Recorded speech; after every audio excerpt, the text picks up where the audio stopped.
दिक्कत इस बात की है साथियों कि संविधान के अंदर जो समाज है, संविधान जहां पर दिया गया वो समाज है, वो समाज कैसा है? बाबा साहब अंबेडकर ने उस समाज की पड़ताल करते हुए कहा कि there is utter lack of constitutional morality, संवैधानिक नैतिकता का नितांत अभाव है। Democracy is only a paint, coat of paint, पतला सा जो आप पेंट लगाते हैं उसी तरह का यहां पर है, मिजाज ही ऐसा है। नहीं तो उस व्यक्ति को क्या जरूरत थी कि प्रियम्बल में इक्वलिटी, लिबर्टी और फ्रैटर्निटी लिखी?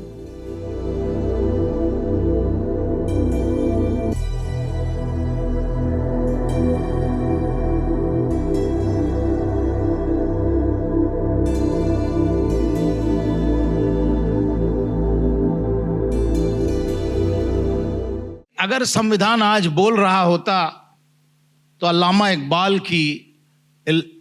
इकबाल के उस शेर को जरूर उद्धृत करता कि कुछ बात है कि मिटती नहीं हस्ती हमारी, कि कुछ बात है कि मिटती नहीं हस्ती हमारी, सदियों रहा है दुश्मन दौरे ज़मां हमारा। आप संविधान को जितना भी 106 बार आप उसके अंदर जो है अमेंडमेंट्स ला चुके हैं, लेकिन संविधान अपनी जगह खड़ा हुआ है। तो इसलिए साथियों मुझे लगा कि किस तरह अडिग होकर के हमारा संविधान खड़ा हुआ है और दूसरी तरफ किस तरह अडिग होकर के माता सावित्रीबाई फूले खड़ी रहीं। और यह जो आपने अपना संगठन बनाया है, इसमें अभी जो हमारे प्रस्तावक थे वो बता रहे थे कि किस तरह उन्होंने जो है कोरोना के दौरान कार्य किया था। माता सावित्रीबाई फूले भी 1890 में जो ब्यूबोनिक प्लेग आया था उसके अंदर वो काम कर रही थी। मुझे लगा कि जो आज की अध्यक्षा हैं आपकी माता सावित्रीबाई फूले पहली बार अध्यक्षा बनी और उन्होंने जो है सत्यशोधक समाज की नींव संभाली और आज आप संभाले हुए हैं इसकी, ये भी एक बराबरी हो रही। तो कहीं ना कहीं हमारे जो बहुजन आंदोलन की तासीर जो दिखाई दे रही है, बहुजन आंदोलन का एक जो सिरा दिखाई दे रहा है, चाहे फूले साहब ने, ज्योतिबा फूले ने चाहे माता सावित्रीबाई फूले को बढ़ाया हो, चाहे बाबा साहब अंबेडकर ने शांताबाई दानी को बढ़ाया हो, और चाहे आपका संगठन आज बरसागड़े मैडम को बढ़ा रहा है, ये कहीं ना कहीं एक लाइन खींचता। उधर रविदास जो है शिक्षा दे रहे थे, जो है, और वो भी महिला को गुरेज नहीं कर रहे थे, और मीराबाई को उन्होंने शिक्षा दी सब कुछ होते हुए भी, और मीराबाई ने उनसे शिक्षा ली। तो ये बहुजन आंदोलन की एक, जिसे कहना चाहिए, प्रकृति है कि वो महिलाओं को जरूर आगे रखता है। अब साथियों मैं क्या बोलूं ये मुझे नहीं समझ में आ रहा, क्योंकि बाबा साहब अंबेडकर से जब पूछा गया कि can you write a commentary on constitution of India, Baba Saheb ने मना किया, नहीं, मैंने संविधान को इतने सरल शब्दों में लिखा है कि इसकी कमेंट्री लिखना इटसेल्फ उस बात को जो है झूठ साबित कर देगा कि मैंने संविधान बहुत सरल तरीके से लिखा। इसलिए संविधान को सचमुच हमसे दूर जरूर रखा गया, लेकिन अगर आप सचमुच संविधान को समझना चाहते हैं या सचमुच उससे दो चार होना चाहते हैं, तो मुझे लगता है कि केवल उसको आप अपने घर में रख करके पढ़ना शुरू करते, जिस भाषा में चाहें उस भाषा में अगर आप पढ़ने लगेंगे तो मुझे नहीं लगता है कि संविधान को समझने में कोई परेशानी आएगी। और इसलिए जब संविधान को मैं देखता हूं एक समाजशास्त्री होने के नाते, तो मुझे जो संविधान है वो एक सामाजिक पुस्तक लिखती है, वो विधि की पुस्तक नहीं लिखती। It is not a law book, it is a social book which can be red bye anyone. और अगर सचमुच अपने अधिकारों को समझना है तो हमें सचमुच उसको पढ़ना चाहिए। ये प्रियम्बल से काम चलने वाला नहीं, क्योंकि जो हमारे विपक्षी उन्होंने समझ लिया है कि बहुजन समाज को या अंबेडकराइट समाज को, बुद्धिस्ट समाज को क्या अच्छा लगता है, और वो लच्छेदार बात से वही कर देता है और हम ताली बजा के अपने अपने घर चले जाते हैं। कभी हम गूढ़ में, गहराई में बैठ करके, कबीर साहब कहते हैं ना, जिन खोजा तिन पाइयां गहरे पानी पैठ, ये ऊपर ऊपर जो गूगल से पढ़ करके लोग बता देते हैं, उससे हमें खुश नहीं होना चाहिए। अब हमें आगे चलना है साथियों, अगर सचमुच हम चाहते हैं कि आगे चलें। जैसे कि आप देखिए कि वो एक शख्स था जिसको मैं याद नहीं करना चाहता था, लेकिन उसने कहा कि बाबा Saheb Ambedkar was a repertoire, यानी कि बाबा साहब अंबेडकर ने संविधान लिखा ही नहीं। उसका जवाब किसी ने दिया, लिखित रूप में जवाब आना चाहिए था उसका। यहां पर कहीं कुछ लोगों ने उसको मुंह पर कुछ लगा उगा दिया था, मुझे याद है, पेपर में निकला था, लेकिन लिखित रूप में जवाब आना चाहिए था। तो अगर हमने रिसर्च करी होती, अगर हमने पढ़ाई करी होती, तो शायद हम लोग उसके आगे बढ़ करके बाबा साहब अंबेडकर के पक्ष में खड़े होकर के हम लोग वो जो है बात करते। जैसा कि जब मैं पढ़ाई कर रहा था, बाबा साहब अंबेडकर पर जब आने के लिए मैंने देखा कि कुछ बातें जरूरी हैं आपको बताना, और वो बातें अगर हमें पता चल जाए तो वास्तविकता यही है कि बाबा साहब अंबेडकर ही संविधान के निर्माता क्यों, इस पर एक सेमिनार किया जा सकता है। बाबा साहब अंबेडकर ही संविधान निर्माता क्यों। इसके साथियों 8 बड़े माकूल पॉइंट हैं। अगर हम 8 पॉइंट की एनालिसिस कर लें, बाबा साहब अंबेडकर ही संविधान के निर्माता क्यों, तो मुझे लगता है कि हम आसानी से इसका जवाब दे पाएंगे। मैं इसको जो है थोड़ा सा, क्योंकि ये आपका बड़ा ही सीरियस कार्यक्रम है, इसलिए मैं पढ़ करके बोलना चाहूंगा। इसमें मैंने जो रिसर्च करना शुरू किया तो मुझे पता है कि बाबा साहब अंबेडकर ने जो है कितने दिन संविधान सभा में कितने दिन बिताए, और इसके लिए बाबा साहब अंबेडकर ने 25 नवंबर 1949 का जो भाषण है, मुझे लगता है सबको पढ़ना चाहिए। अगर नहीं है तो आप गूगल कर ले, आपको कॉपी मिल जाएगी, और वो भाषण सबको पढ़ना चाहिए। That is considered to be the last address of Baba Saheb Ambedkar in the constituent assembly. इसको छोड़िए नहीं, कृपया करके मैं गुजारिश करूंगा। और अगर नहीं पढ़ पा रहे हैं तो कुछ लोग, 4 लोग मिल जाएं, या मैं तो SC ST OBC minority association, pensioners और एम्प्लॉयज एसोसिएशन से मैं गुजारिश करूंगा कि उनके मंच के माध्यम से उस पूरे के पूरे जो है भाषण को छपवाया जाए, बंटवाया जाए, और उस पर बाकायदा एक मंत्रणा रखी जाए। यह हो सकता है कि आपको लिए और भी ज्यादा काम होगा। तो साथियों, बाबा साहब अंबेडकर ने जब पहला भाषण दिया संविधान सभा में, वो उसको मैंने 3300 शब्द गिने बाकायदा कि भाषण कितना बड़ा था। And he was trying to challenge Nehru, because Nehru ने जो मसौदा रखा था उस मसौदे में बहुत कमियां थी, और बाबा साहब अंबेडकर ने उन कमियों को इंगित करते हुए बताया कि ये मसौदा जो रखा है पंडित जवाहरलाल नेहरू ने, ये तो 300-400 साल का पुराना मसौदा रख दिया। You can imagine Baba Saheb Ambedkar was challenging Pandit Jawaharlal Nehru in the Constituent Assembly। दूसरा, एक बहुत बड़ा कपोल कल्पित कथा के रूप में आपको हमेशा बताया जाता है कि फला फला ने बाबा साहब अंबेडकर को संविधान सभा के चेयरमैन के रूप में नामित करने के लिए बताया था। तो साथियों, अभी मेरी किताब है डिकोडिंग अंबेडकर, मैंने उसके अंदर एक लेटर मुझे मिला, वो था एडवीना जो है एडवीना माउंटबेटन, जो कि लास्ट वाइसरॉय जो था यहां का, उसकी जो है पत्नी थी एडवीना माउंटबेटन, और उन्होंने बाबा साहब अंबेडकर को एक कंग्रेचुलेटरी नोट लिखा।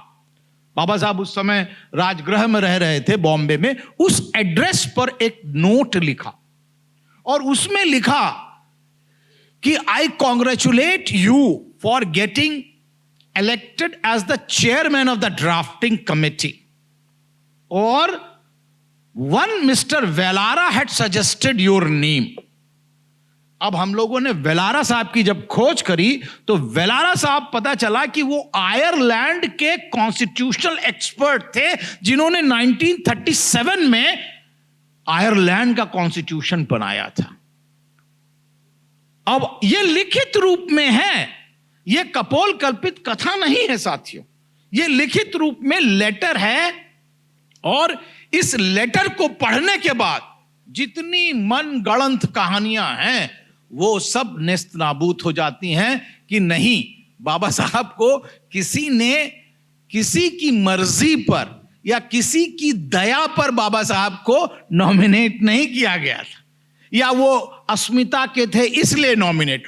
उनकी जो विद्वता थी, जो नॉलेज थी, उसके आधार पर मिस्टर वेलारा, जो आयरलैंड के फ्रीडम फाइटर थे और 1937 में आयरलैंड का कॉन्स्टिट्यूशन लिख चुके थे, उनके द्वारा उनका नाम सजेस्ट किया गया था। यह कितना बड़ा रहस्य उद्घाटन हो सकता है। और जो लोग अपने आप को महिमा मंडित करना चाहते हैं वो एकदम नेस्त नाबूद हो सकते हैं। और तो और साथियों, इसी से एक और जुड़ा हुआ प्रश्न आता है। कोई मिस्टर रे थे, मिस्टर BN राव, जिन्होंने ड्राफ्ट बनाया था, बिल्कुल सही बात है, और बाबा साहब ने अपने इस भाषण में कहा कि yes, partial congratulations should be given to Mr. BN Rao who had prepared the draft. लेकिन उस ड्राफ्ट में कितना बड़ा काम बाबा साहब ने किया था, इसकी बात कोई नहीं बताता। जब बाबा साहब आए तो बाबा साहब ने कहा, I came in the constituent assembly to safeguard the rights of my people.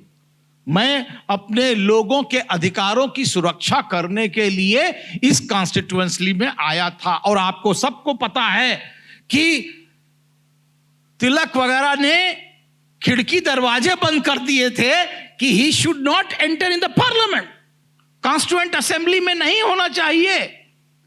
तो आखिर ऐसी कौन सी विपदा आ गई थी कि उन्होंने उनको नामित कर दिया, जबकि सभी को पता है जब भारत का बंटवारा नहीं हुआ था तो बाबा साहब अंबेडकर वेस्ट बंगाल, उस समय बंगाल था, खुलना से जीत के आए थे, जीत करके आए थे, नामित नहीं हुए थे।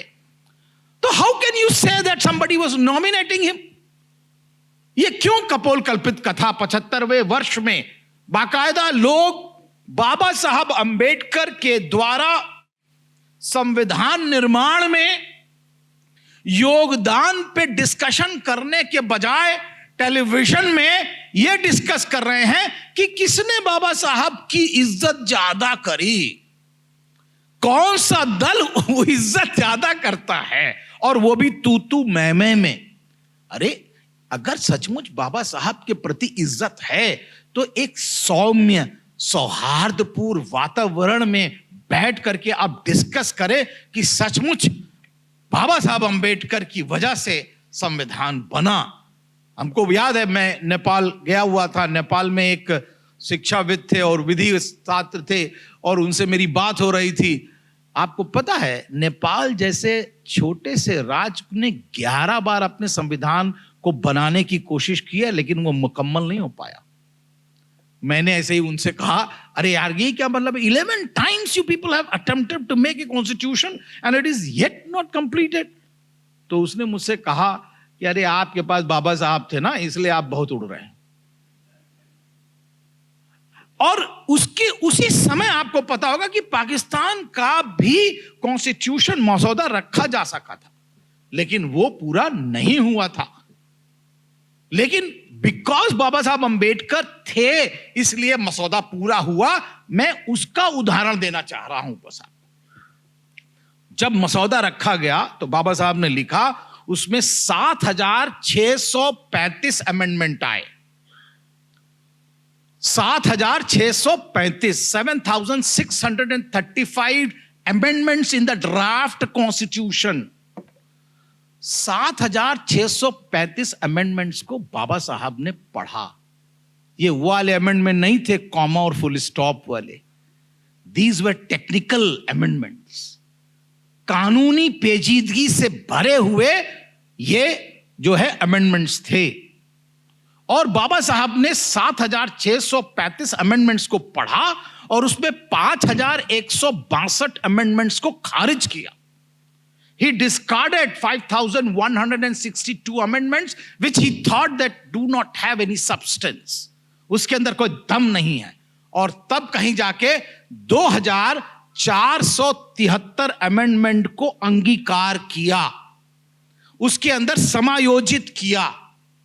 ये जो हमारे यहां बात होती है कि भाई 7,635 अमेंडमेंट्स की कभी बात ही नहीं हुई, डिस्कशन ही नहीं हुआ, डिबेट नहीं हुआ, और हम ये कह रहे हैं कि नहीं बाबा साहब वाज अ रिपोर्टियर। रिपोर्टियर कौन था, इसका खुलासा बाबा साहब ने अपने लेक्चर में किया। वो थे मिस्टर जी.सी. चैटर्जी।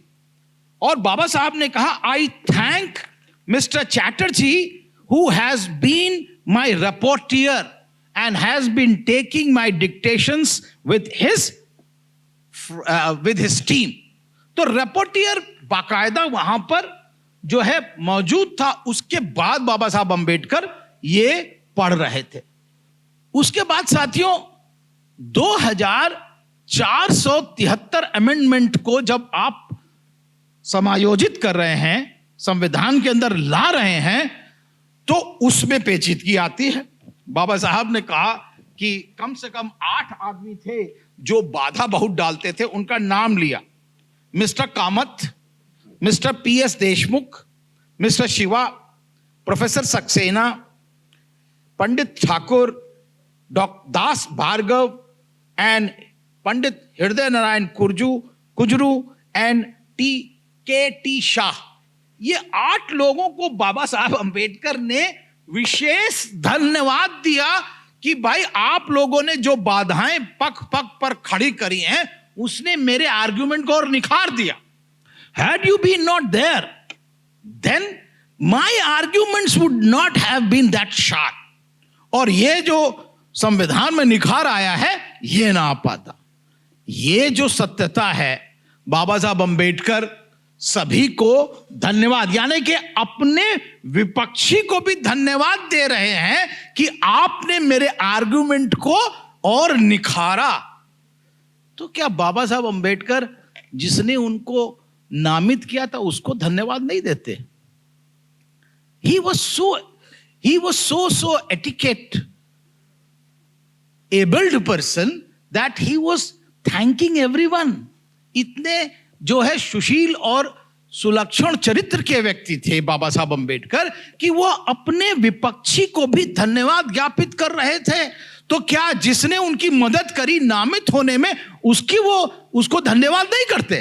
तो क्यों नहीं धन्यवाद किया उस व्यक्ति को जिसने उनको नामित करवाया था?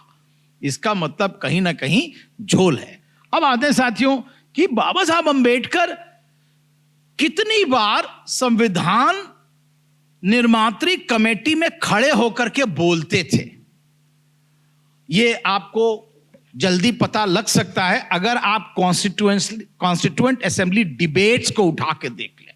5 वॉल्यूम में पार्लियामेंट ने छापी है, और 5 वॉल्यूम के अंदर आप दिन प्रतिदिन, क्योंकि आपको सब पता है कि 165 दिन डिबेट हुई थी।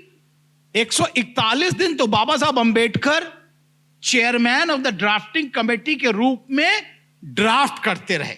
141 दिन अलग कर दीजिए। उसके बाद संविधान बनने में 165 दिन की डिबेट हुई।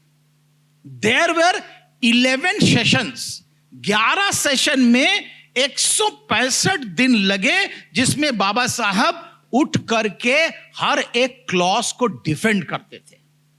मैंने गिना 8 और 9 बार तो बाबा साहब डेली खड़े होते थे।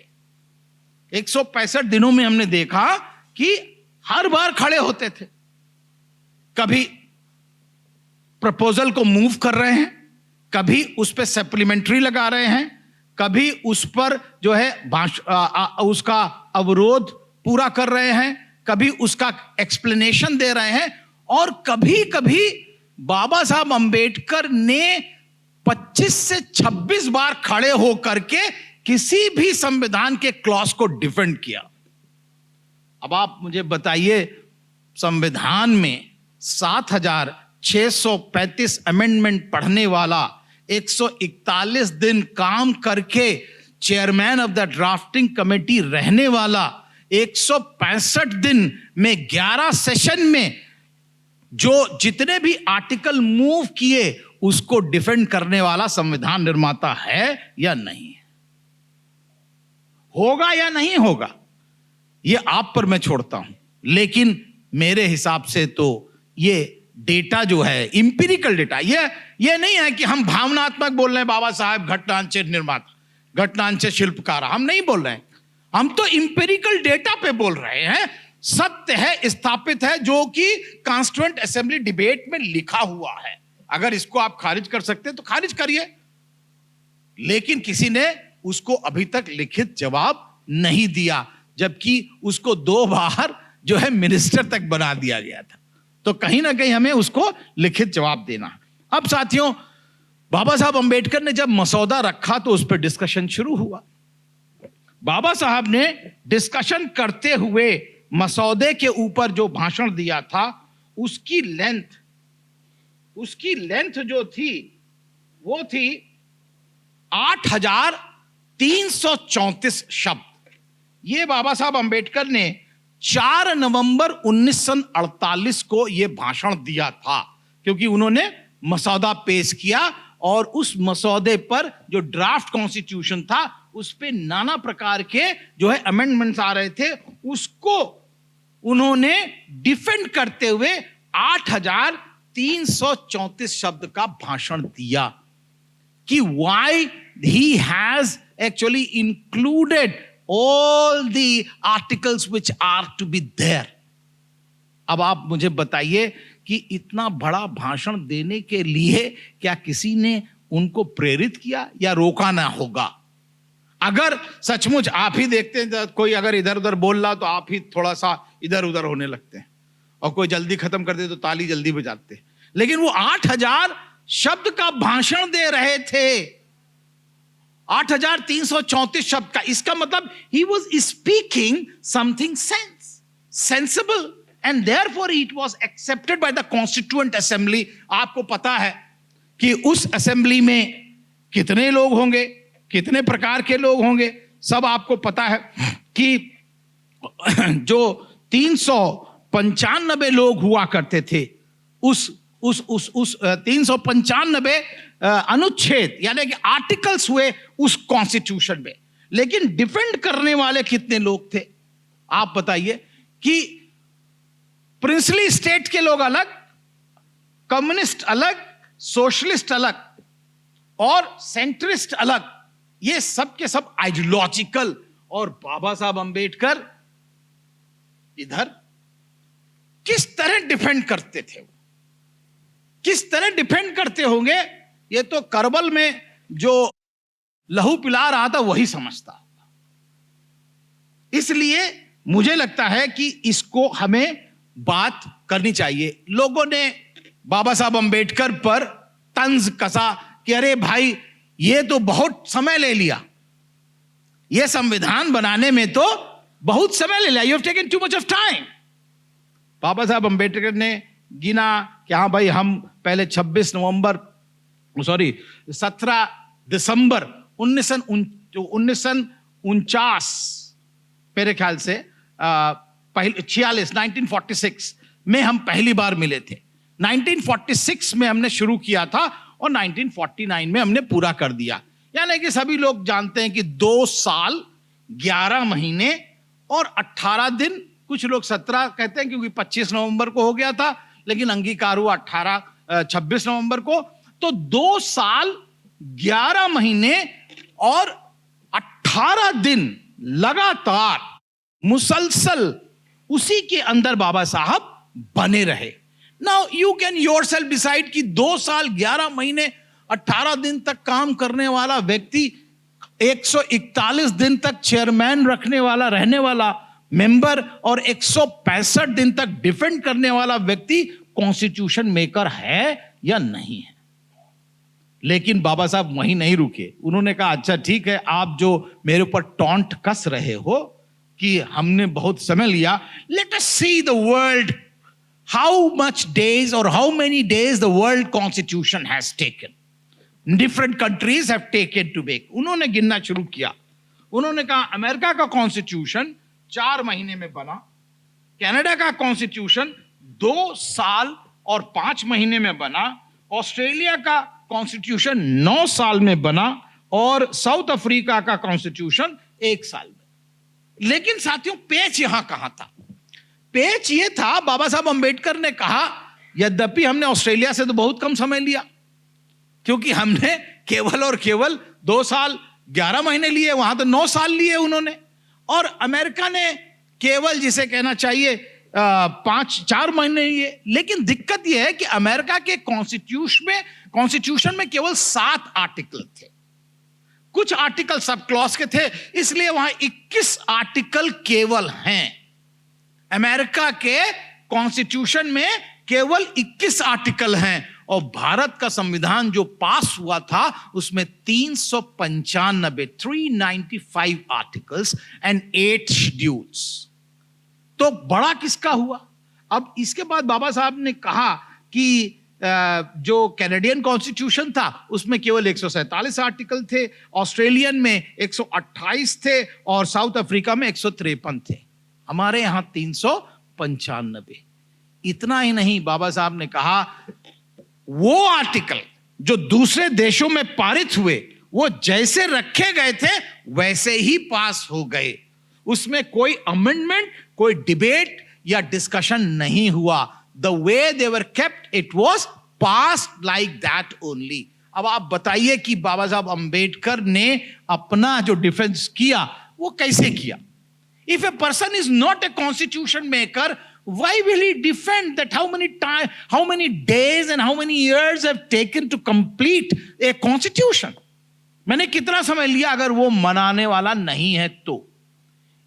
इसके बाद बाबा साहब अंबेडकर जो सोशलिस्टों को जवाब देते हैं और जो कम्युनिस्टों को जवाब देते हैं, उसकी भी कहानी अपनी अलग है, बात बड़ी हो जाएगी। लेकिन मैं जो बात बाबा साहब की बार बार उद्धृत होती है, और कुछ लोग आपके यहां बहुत लोग कहते हैं कि बाबा साहब अंबेडकर ने संविधान को जलाने की बात कही थी। बाबा साहब ने बनाया तो था, यहीं के कोई कुलकर्णी साहब हैं, उनको मैंने सुना था टेलीविजन के इंटरव्यू में बोले थे, बाबा साहब सेड कि I will be the first person to burn the constitution. लेकिन वो ये नहीं बता रहे हैं कि बाबा साहब ने संविधान को जलाने की वजह क्या कही थी। Why? वो ऐसा प्रेषित करते हैं, अपने वक्तव्य को ऐसा प्रेषित करते हैं कि ऐसा कहा बाबा साहब अंबेडकर ने कि मैं सबसे पहले संविधान जलाने वालों में से हूंगा। ऐसा प्रेषित करते हैं कि ये संविधान बड़ा खराब है इसलिए मैं जलाना चाहता हूं।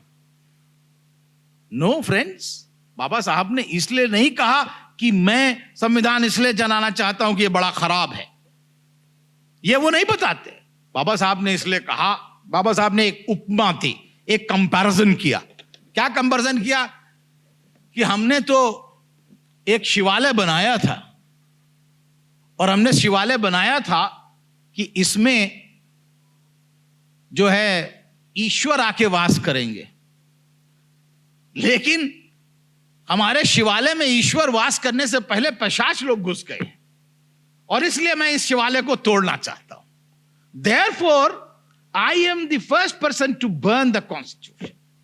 ये बाबा साहब ने अपने राइटिंग एंड स्पीचेस वॉल्यूम 13 में आप पढ़ सकते हैं, ये वक्तव्य दिया कि नहीं, मैं इसलिए नहीं कह रहा हूं कि I want to burn the constitution because it is bad, because Baba Saheb पहले ही कह चुके थे ए कॉन्स्टिट्यूशन कितना भी अच्छा क्यों ना हो, उसको चलाने वाले अगर खराब हैं तो बट नेचुरल है खराब होगा, अगर उसको चलाने वाले अच्छे हैं तो एक खराब से खराब संविधान भी अच्छा हो जाएगा। आखिर क्यों? व्हाई? बिकॉज बाबा साहब ने कहा संविधान gives only institutions and rules to govern, लेकिन उसके चलाने वाले कौन होंगे ये तो वो डिसाइड नहीं करता। संविधान में अगर हमारी तीनों शाखाएं हैं, हमारी लेजिस्लेचर, एग्जीक्यूटिव और अगर हमारा जिसे कहना चाहिए विधायिका है, जुडिशरी है, तो वो तो डिसाइड करता है संविधान। लेकिन विधायिका में कौन लोग होंगे, एग्जीक्यूटिव में कौन लोग होंगे और जिसे कहना चाहिए लेजिस्लेशन में कौन होंगे, ये तो संविधान डिसाइड नहीं कर सकता। ये तो वहां के उस समय के लोग, और इसीलिए जेफरसन को कोट करते हुए उन्होंने कहा था कि yes, a constitution of a country is the representation of the will of the people of that time, of that period. उस समय के व्यक्तियों के चित्तवृत्ति का प्रतिबिंब है, वो क्या सोचते हैं।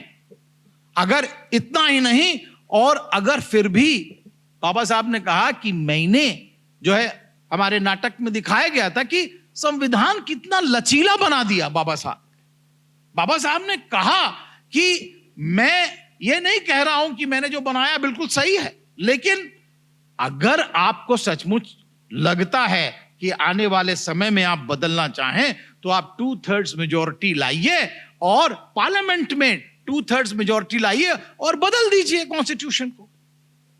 लेकिन अगर आप पार्लियामेंट में 2/3 मेजॉरिटी भी कमांड नहीं करते, अगर आपके पास 2/3 जो है मेजॉरिटी नहीं है और उसके बाद कह रहे नहीं मैं तो पूरे भारत का जो है रिप्रेजेंटेशन करता हूं, वो तो बात सही नहीं है। इसलिए बाबा साहब ने कहा कि संविधान का जो नेचर है, प्रकृति है, वो बड़ी लचीली है और इसलिए हमें उसकी परिपक्वता को समझना चाहिए। लेकिन दिक्कत इस बात की है साथियों कि संविधान के अंदर जो समाज है, संविधान जहां पर दिया गया वो समाज है, वो समाज कैसा है। बाबा साहब अंबेडकर ने उस समाज की पड़ताल करते हुए कहा कि there is utter lack of constitutional morality, संवैधानिक नैतिकता का नितांत अभाव है। Democracy is only a paint, coat of paint, पतला सा जो आप पेंट लगाते हैं उसी तरह का यहां पर है, मिजाज ही ऐसा है। नहीं तो उस व्यक्ति को क्या जरूरत थी कि प्रियम्बल में इक्वलिटी, लिबर्टी और फ्रैटर्निटी लिखी। उस व्यक्ति का प्रकृति देखिए, जिस समाज में उसके समाज को, बाबा साहब के समाज को और उनके आंदोलन के अनुयायियों को कभी एकता, कभी समानता, स्वतंत्रता और बंधुत्व नहीं मिला, वह व्यक्ति जब आता है लिखने पर, समाज को देने के लिए आता है, तो क्या लिखता है कि नहीं, हमें सचमुच समानता, हमको समता, स्वतंत्रता, बंधुत्व चाहिए। And he tries to establish that in the preamble, केवल जिसे कहना चाहिए प्रस्तावना के अंदर ही लिख देता है। लेकिन इतना ही नहीं, वो सोशल जस्टिस को जोड़ते हैं। I think social justice is more important, क्योंकि समता, स्वतंत्रता, बंधुत्व जैसा कि बताया हमारे साथी ने मैं संविधान बोल रहा हूं नाटक में कि बाबा साहब said I have not taken it from French revolution. Fine, volume 15 में अभी जो लिखा है वो साफ लिखा कि I have not taken it, हमने नहीं लिया। क्यों? क्योंकि जो समता, स्वतंत्रता, बंधुत्व फ्रांसीसी क्रांति में है, वह एक राजनैतिक स्लोगन है, it is a political slogan. लेकिन जो समता, स्वतंत्रता, बंधुत्व जो बुद्धिज्म से आ रही है, बौद्ध दर्शन से आ रही है, वो है सामाजिक। क्यों? क्योंकि you can make a law for equality, you can make a law for liberty, but you can not make a law for fraternity. बंधुत्व के लिए आप कानून नहीं बना सकते। बंधुत्व स्वतः प्रतिस्फुटित होता है।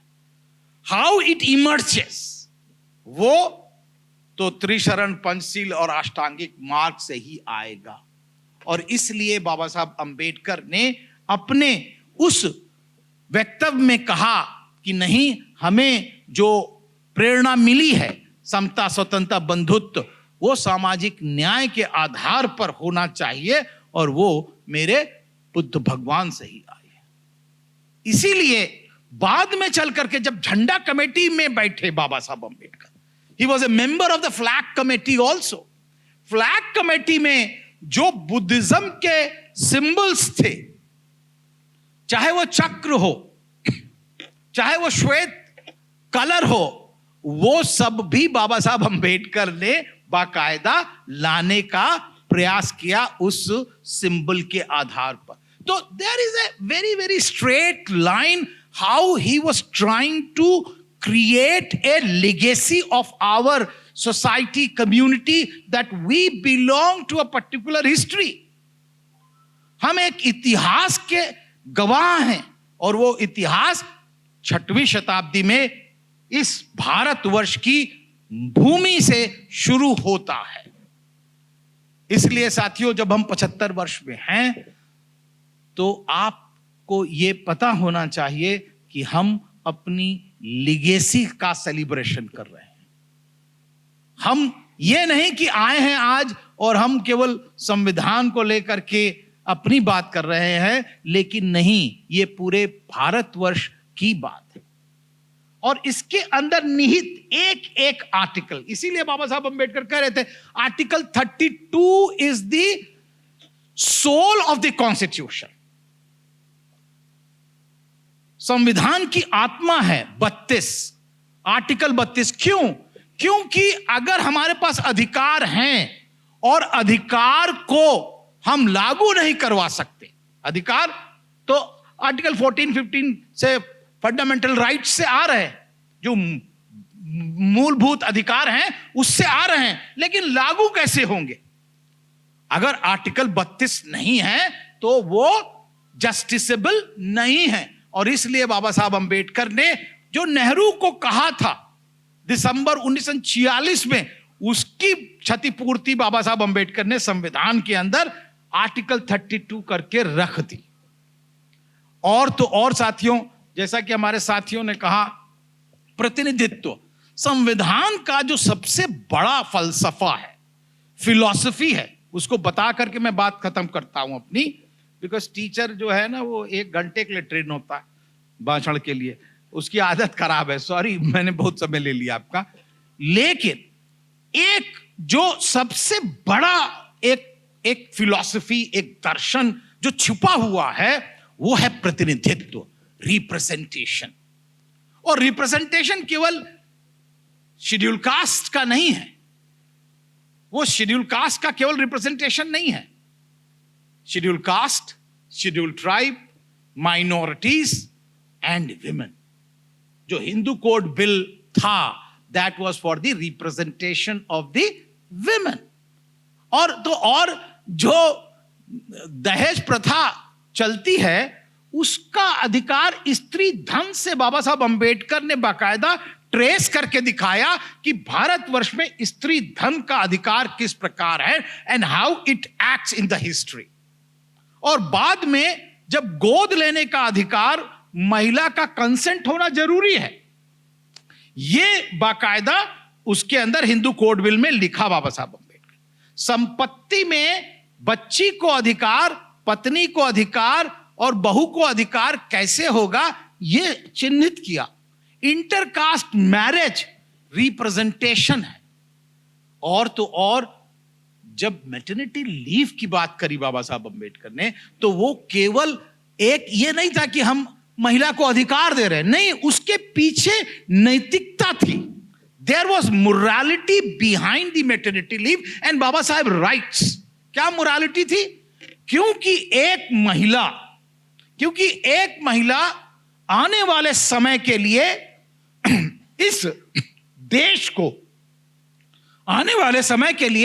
इस देश को एक नई पीढ़ी दे रही है.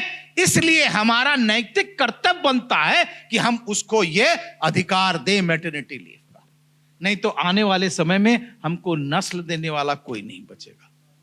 तो there was a again larger goal. उसके पीछे एक बृहत दर्शन था जिसके लिए बाबा साहब अंबेडकर महिलाओं के प्रतिनिधित्व की बात कर रहे थे. चाहे वो संपत्ति में हो, चाहे वो शादी में हो, चाहे वो बच्चे गोद लेने में हो, चाहे वो पत्नी विवाह में हो या इंटरकास्ट मैरिज में हो, ये सब अधिकार. और उधर जो है आर्टिकल 330, 332 और 335 के तहत जो है प्रतिनिधित्व का अधिकार जो है शेड्यूल कास्ट और शेड्यूल ट्राइब को, और 340 की भी, आर्टिकल 340 की भी उन्होंने संरचना कर दी संविधान में बाद में, जिससे कि ओबीसी का रिजर्वेशन पैदा हुआ.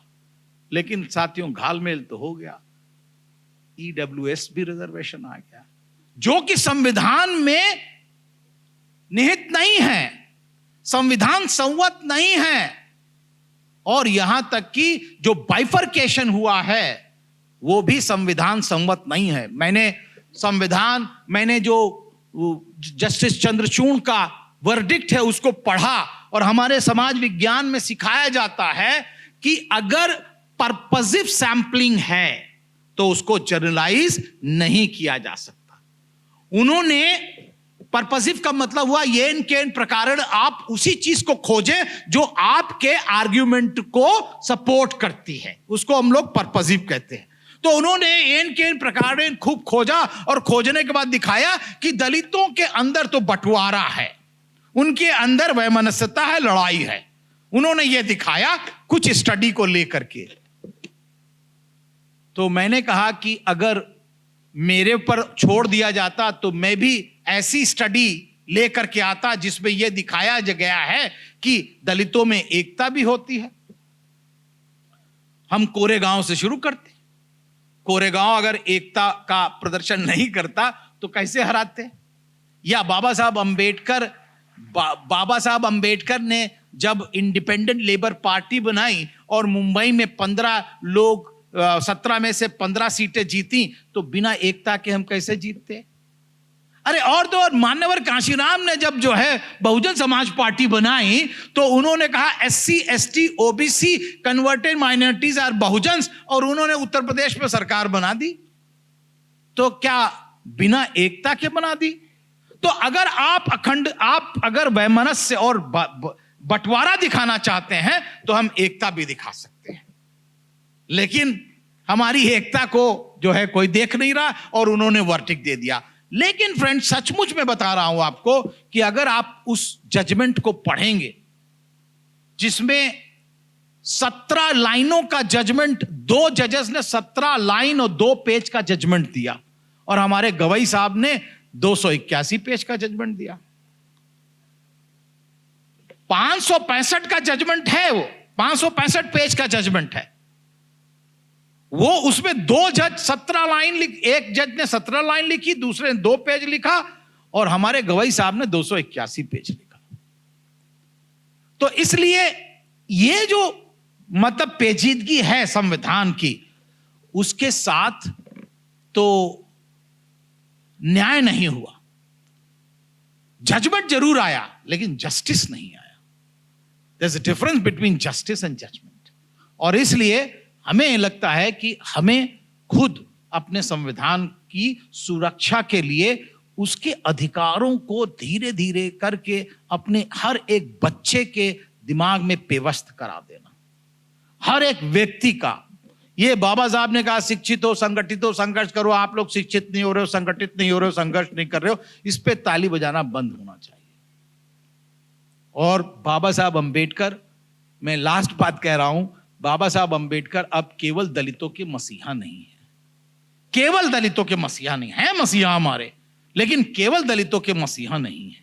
बाबा साहब अंबेडकर केवल और केवल संविधान निर्माता नहीं है, केवल और केवल बाबा साहब राष्ट्र निर्माता हैं इसी संविधान के माध्यम से।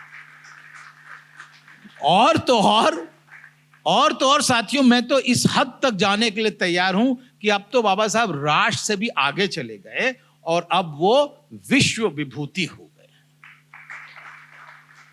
कैसे हो गए हैं उसका बस एक आंकड़ा बता करके मैं खत्म करता हूं। लंदन स्कूल ऑफ इकोनॉमिक्स में बाबा साहब की मूर्ति लगी, उसके बाद कोलंबिया विश्वविद्यालय में बाबा साहब की मूर्ति लगी, उसके बाद वहीं अमेरिका में मैसाचुसेट्स आमहर्स्ट में बाबा साहब की मूर्ति लगी, उसके बाद बगल में ही ब्राइंडिस यूनिवर्सिटी, वहां पर भी बाबा साहब की मूर्ति लग गई। 4 मूर्ति अमेरिका में ही लग गई। और वहीं पर जो है आप कनाडा में आ जाएं तो टोरंटो यूनिवर्सिटी में बाबा साहब की मूर्ति लग गई, साइमन फ्रेजर में भी लग गई। उसके बाद अब ऑस्ट्रेलिया में चले आए तो ऑस्ट्रेलिया में भी बाबा साहब की मेलबोर्न यूनिवर्सिटी में लग गई और मेरे ख्याल से सिडनी यूनिवर्सिटी में मूर्ति लग गई। आगे चले आए तो जापान में कोइसाना यूनिवर्सिटी है, वहां पर बाबा साहब की मूर्ति लग गई। वियतनाम में अभी बाबा साहब की जो मूर्ति लगी, वहां वियतनाम आप जानते हैं बुद्धिस्ट बहुत, उन्होंने एक प्रण लिया है कि बाबा साहब की मूर्ति 10 मूर्तियां पूरे वियतनाम में लगाई जाएंगी। अब आप बताइए बाबा साहब विश्व विभूति होते हुए दिख रहे हैं कि नहीं रहे हैं? ये तो मूर्तियां हैं। बाबा साहब पे जो व्याख्यान मालाएं हैं और बाबा साहब अंबेडकर पे जो पीठ है, वो इसलिए नहीं स्थापित हो रही कि हम मानते हैं, वो इसलिए कि अगर बाबा साहब अंबेडकर का जो 1952 में 5 जून 1952 में डिलीट की जो उपाधि मिली थी बाबा साहब अंबेडकर को, LLD जो दिया गया था कोलंबिया यूनिवर्सिटी में, उसमें एक शब्द लिखा हुआ है और वो है Valiant upholder of human rights. Valiant upholder of human right. तो ह्यूमन राइट्स का मतलब संविधान में निहित जो अधिकार है उसको स्थापित करने के लिए बाबा साहब ने संविधान को चुना था, क्योंकि कपोल कल्पित कथा से संविधान स्थापित नहीं होते। संविधान के अंदर निहित जो अधिकार है, क्योंकि ultimately state has to police something, वो स्टेट को कुछ देखना है। वो क्या देखेगा? अगर लोगों के पास अधिकार नहीं है तो वो देखेगा क्या, जज क्या करेगा? और इसलिए साथियों, एक राष्ट्र के निर्माण में बाबा साहब अंबेडकर ने संविधान को लिखा और उस राष्ट्र के निर्माण में अधिकारों को सुनिश्चित करने के लिए, उसको सृजित करने के लिए संविधान को लिखा, जिसमें आज भी जो 3 बातें हैं संविधान से निकलती। एक, इस देश की एकता और अखंडता को अक्षुण्ण रखा है संविधान ने। दूसरा, समाज में जितने भी लोग हैं उनके अधिकारों को सृजित किया है संविधान ने। आज ऐसा कोई व्यक्ति नहीं है जिसके पास अधिकार नहीं है। और तीसरा साथियों, ये जो होना है वो होना है पार्लियामेंट्री डेमोक्रेसी से, अर्थात लोकतांत्रिक प्रजातंत्र से ही होना है। बाबा साहब ने रेवोल्यूशन का रास्ता नहीं बताया, डेमोक्रेटिक रेवोल्यूशन का रास्ता बताया है। तो साथियों, आइए हम लोग चले बाबा साहब के बताए हुए रास्ते पर, जिसमें संविधान के माध्यम से अधिकारों को सृजित करते हुए राष्ट्र निर्माण सर्वोपरि है। और जितना भी कर्मचारी है, जितना भी अधिकारी है, जितना भी पेंशनर है, वो सब का सब जो हमारा आपका जो संगठन है employees and pensioner association, ST ST OBC, ये सब का सब राष्ट्र निर्माण की श्रृंखला के अंदर अपनी एक कड़ी को लगा रहा है। इसलिए आप सब साधुवाद के पात्र हैं। जय भीम, जय भारत।